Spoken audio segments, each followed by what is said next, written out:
So it's morning of day 7, it's Monday morning, and a few of us are dealing with our sinuses a little bit. We're trying to keep our energy up. It's been a long ride, but it's been amazing so far. We got our hot meals to keep us going.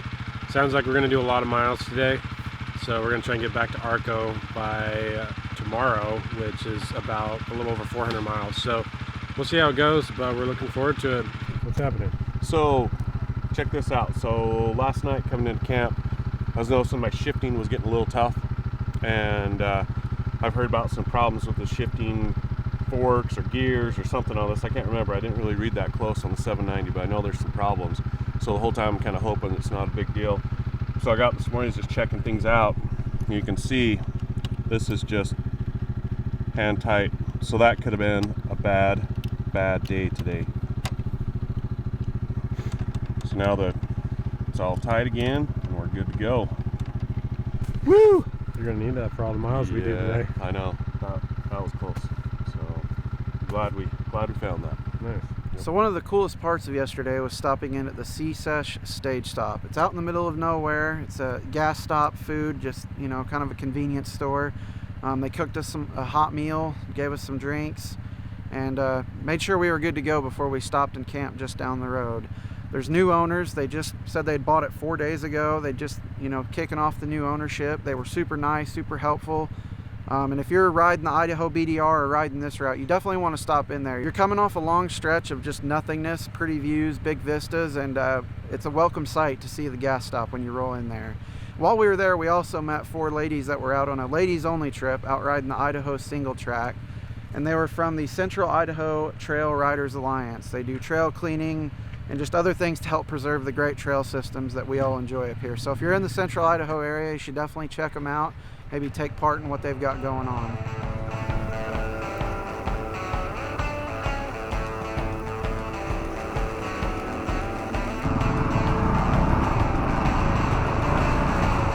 Hey guys. Whoa.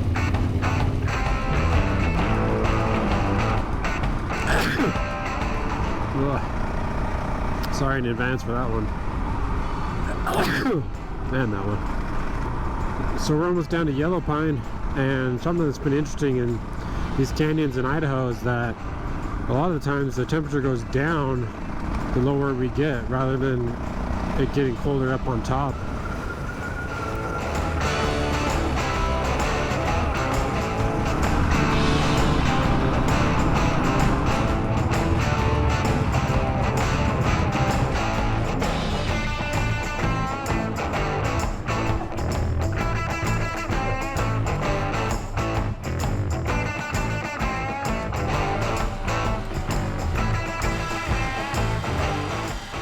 Well, I think it's sold. In fact, it's kind of ironic. It's a guy that was on the BDR from Fallon, Nevada. They came up here and he came in and looked at the mountains, and first he was interested in the restaurant, and then he ended up at the store, thinking that the store is a necessity for the community and for guys like us. Yeah. Yes. Yeah. So you've owned the place 13 years? Uh-huh. Awesome. Yep. Yeah, want to retire and slow down. I'm not people say, where are you going to go from here? I'm not leaving this area. I just want to start enjoying it. I want to be able to go snowmobiling and I did a lot of snowmobiles. In fact, I think I still have 6 snowmobiles. But I like shoveling sunshine in Yuma, Arizona more than I like shoveling snow. I don't blame you. So fishing, hunting, yeah. I think if you're a fisher or hunter, this is a place to be. Well, the big thing about Yellow Pine is you have so much more that you can get to. There's back high country lakes that you can hike into. There's mines that you can go into. Old ghost towns you can go to. It's one of those times if you ever get a chance to come back, see me and I'll take you back into some of the old ghost towns, and there's a lot of neat area here. That's awesome. Yeah, you're only seeing just the tip of the iceberg. What the Yellow Pine has to offer. That's cool. Definitely want to come back. Yeah. Tell me what we're doing. So it's Rob's wife's birthday today, and he's not going to make it home. He kind of half committed on being home, and he's not even going to make it home. So we're going to sing happy birthday to her. Birthday to you. Woohoo! That made it all better. Yeah, that made it all better. It's fine now. Yeah, I think that would just piss my wife off.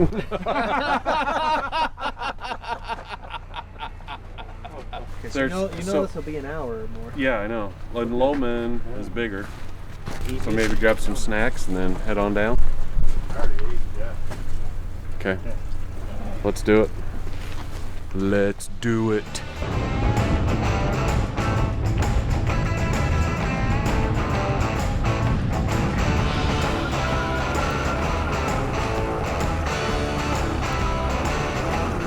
Well, it looks like we've still got some burning up off to the left.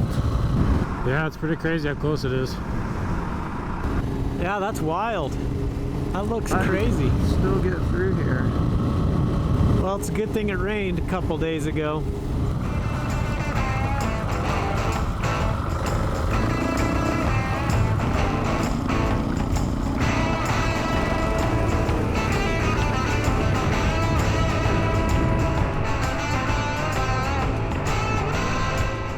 It is a beautiful day here in Idaho. The sun has dried out the road, however, it's made the roads a little bit dusty again. So we're missing the white roads a little bit and the hero dirt. But fortunately, with that rainstorm, it still has cleared out the air. So we got some amazing views. This is awesome.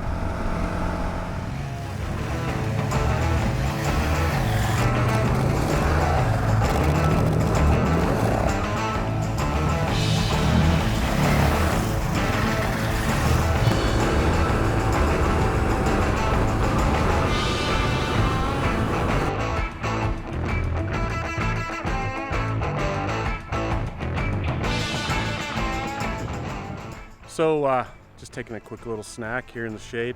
You know what's crazy is the temperature has changed a ton since this morning even.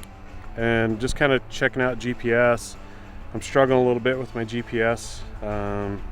It's kind of lost its way a little bit, so I'm gonna let it reset. But yeah, just checking mileage, how much the next stop, if we got enough gas, water. I think we're in good shape right here, but yeah, just outside of Lowman.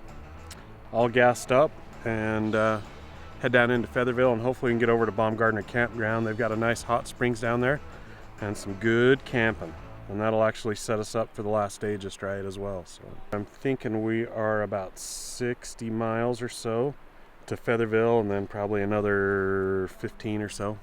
So I don't know, another 100. We've done 150 so far today, so 250-mile day. I think that's in the cards. I think we can do that. But we'll see how it goes.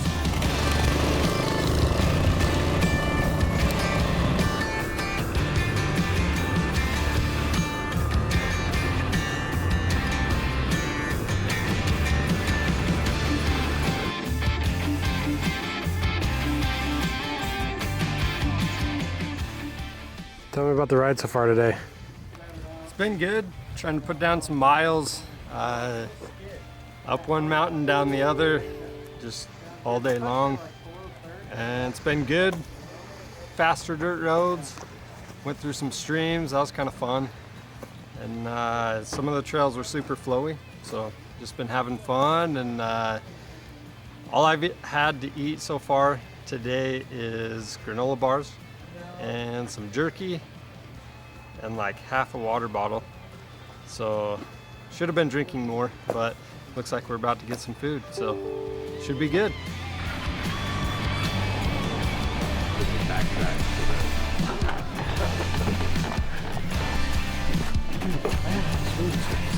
What?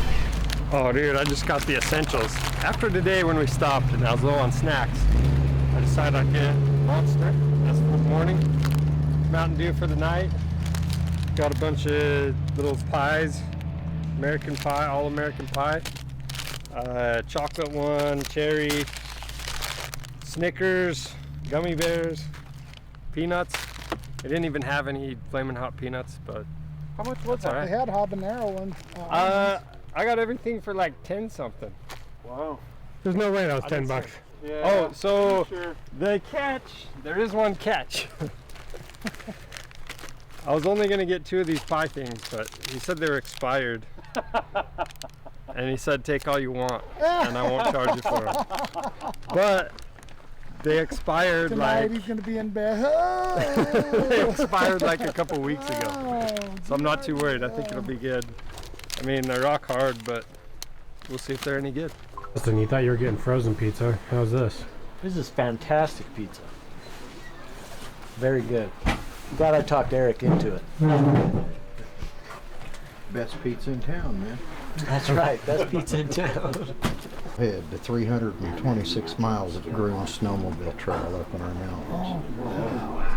All these roads y'all been driving around, in the wintertime, there's several feet of snow on it, and it's a groomed snowmobile trail.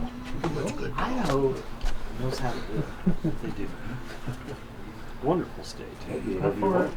So, Where the horse corrals are. yeah, they just barely got the road fixed too, like Labor Day, right? Oh, yeah.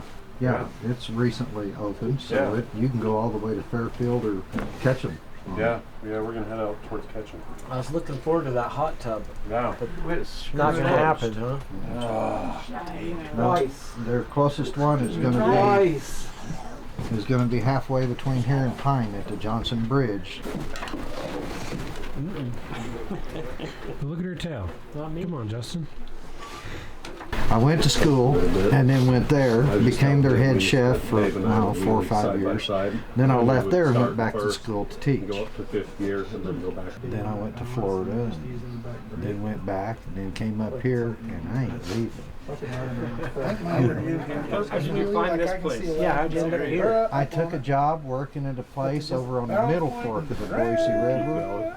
3 months, 92 days after I got here, the guy died from cancer. And then I go, I had more family here than I did back home, so I just stayed. That's awesome. How long you been doing that? The scary part is Going on 14 years. You know, in my top 3 is the new campsite we found after Dan didn't want to camp at Lake Alamo. Oh yeah. I love that campsite. Yeah, that's cool. It's always like good weather. We got saguaro cactuses all around us. Yeah, that's one of my favorite places because the ground's good, the scenery's awesome. Those cactuses are amazing. The first time I went down there, I had never seen them before. Oh, really? Just taking that route down through there, I'm like, whoa! They were just everywhere. Yeah, at night, it is so quiet there. Like once everybody's like asleep or whatever, and I remember just going outside one time and you're just sitting there going, and you can't hear anything. You're going, can't see any light. Coyotes every once in a while. Yeah. I mean, the stars, you can almost touch the stars. Man, camping off the bikes is so awesome though. We've had so many good spots. The Moki one, the one that with the big spider and the steps that you got scared on, that was still a pretty cool place to camp on all day. Yeah, the spider turned me off. I don't remember a whole lot good about it. Goodness. You know the best part about that trip?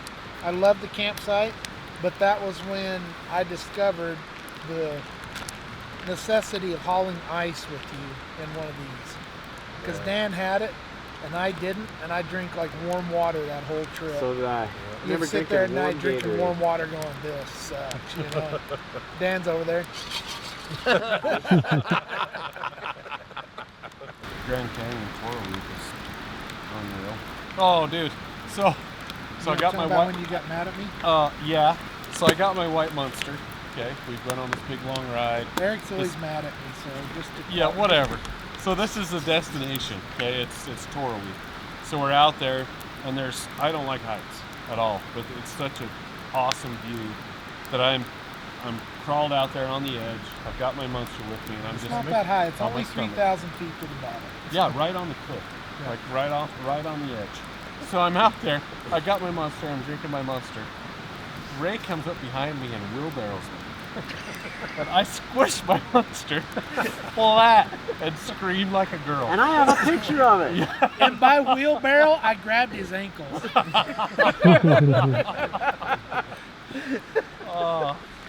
Shit, you were mad at me. So it's like a 4-foot drop, and then you're out on the edge. But it's like 30 feet from the 4-foot drop to the edge. Eric's out on the edge looking down, and I come over and I jump off the 4-foot section to get down to where he's at. He loses his mind. What are you thinking? I'm going, I can't fall 30 feet, you know. I was like, if I trip, I'll go bonk right here. I'm not gonna go bonk, bonk, bonk, bonk. Oh, I'm just a nervous wreck. That gives me anxiety. Yeah. Too. Watching Charles here hit a deer, that was one of the craziest things I've ever seen.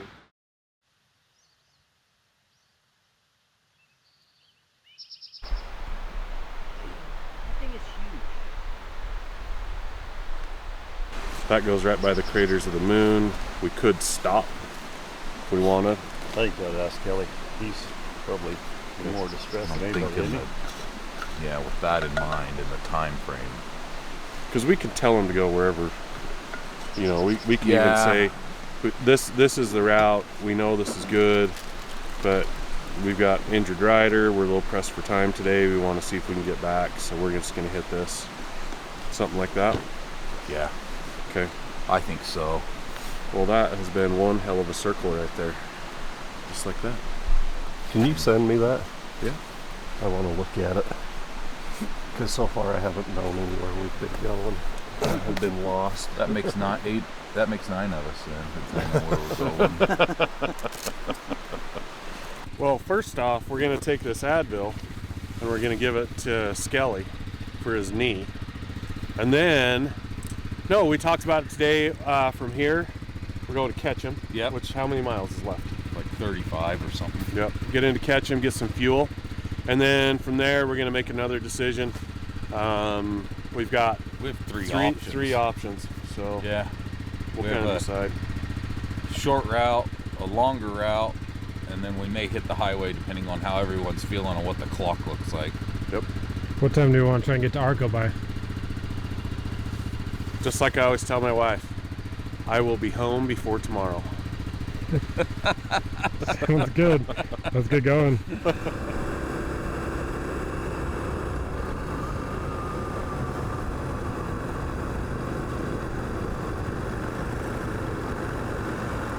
All right, Eric, talk to me about what are your favorite things about adventure riding? All right, so the three main components of adventure riding that I like most, pretty simple. Number one, I love riding my motorcycle. I love riding motorcycles. So that is by far and away the best. The second is camping. I love to camp. I love camping in the tent. And the third is just seeing country. This ride especially, you know, there's parts of Idaho that I just haven't seen before and had no idea we're up here, and it was really eye-opening. It's become my favorite place to go. And all because we're adventure riding. I wouldn't have seen it any other way. So that's definitely my three main components that I love about adventure riding. Just getting away from everyday life, being out for a week, and just enjoying the hills and riding motorcycles, being with friends. It's just kind of the time I get away. It's like my therapist, I guess. So there's a lot of elements of adventure riding that I really love. I mean, getting away is amazing. It's always awesome to get on a motorcycle and kind of just forget about what's going on in the world and life and just kind of be out in nature. Also, I think the things that stand out most usually are the connections you make with people. We're always talking while we're riding, and you know, even when we're motoring down and maybe you're racing someone in front of you, that's a connection. You know, you're having fun with the guys, and also just the random people you meet along the way. I think we see these amazing views up in the mountains, which definitely stand out, but I think after time, usually it's going to be the people you meet along the ride that will stand out for a lot longer. No, I've been riding since I was 10, so I did all sorts of riding, you know, motocross, desert, just trail riding. But this one, it opens up the world to you. I mean, it gets you way back in the deep country. And it's nice to get out here with the team. It's kind of like a little corporate retreat, and it helps us, you know, develop product and understand the needs of the rider. So it's a practical thing for me, but it's also something I really enjoy. At this stage of my life, I think it's one of the funnest things I've ever done on a motorcycle. So far, the Idaho ride, what's been some of your favorite aspects or the key things that you've stand out to you? Idaho in general. pine trees and the rivers. This has been awesome. Seeing all the green, it's less deserty, more, yeah, just big pine trees, rivers. It's so pretty. Some really rugged country to see up here. And you know, kind of getting up early in the morning and heading out as the sun's coming up, you just get beautiful views, and really just throughout the day, but especially at sunset. Once you catch the other end of the day, the sun's going down, and it's just so pretty up here. I just like the variety of it. I mean, we went from everywhere in the deep trees with the moss growing off the limbs and the ferns growing to, we started out in the desert and now we're transitioning through. It just changes, it's dynamic. And you want everyone to come visit, right? No, it sucks here, don't come here. That's what I tell everyone. My favorite parts of the Idaho ride are probably just how these mountains go forever. I love being in the pine trees, and I actually thought it was kind of cool when we came to the river crossings. Fun little challenge, and yeah, it's been good. Idaho's been incredible. This is definitely probably tops the list on adventure rides so far.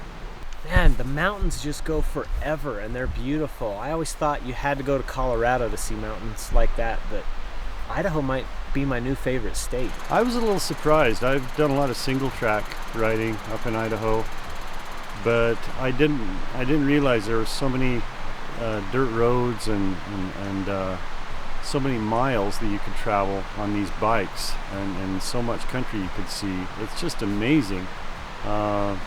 Anybody that, you know, follows this route that we lay out for them, they're not going to be sorry they went. It's a pretty easy route. Usually we have real hard stuff along the way when we do these things. This one, that's not the case. This one's just really enjoyable, really scenic. I think anybody would enjoy it on pretty much any bike, a big bike, small bike. This is one of the better rides that we've done.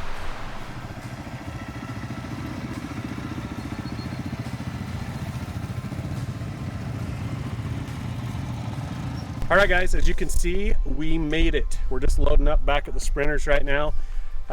This ride was a doozy. 1,463 miles of pure bliss. It actually was a ton of fun. We did it in 7 days. We skipped a couple sections. Maybe 8 days is probably what you ought to plan for. Time of the year, July through September is pretty safe. Bikes, so just to confirm, I think we could have done it on GS 1200s if we were so inclined. Make sure you've got off-road tires and the proper protection. Be prepared for big temperature swings. You've got cold and rainy and pretty hot and dry. But yeah, check out our blog for more info. It's going to have the routes on there. It's going to have points of interest. It's going to have everything you need so you can plan this ride for yourself. Subscribe to our YouTube channel. We've got other rides, you know, if you like content like this. So check it out.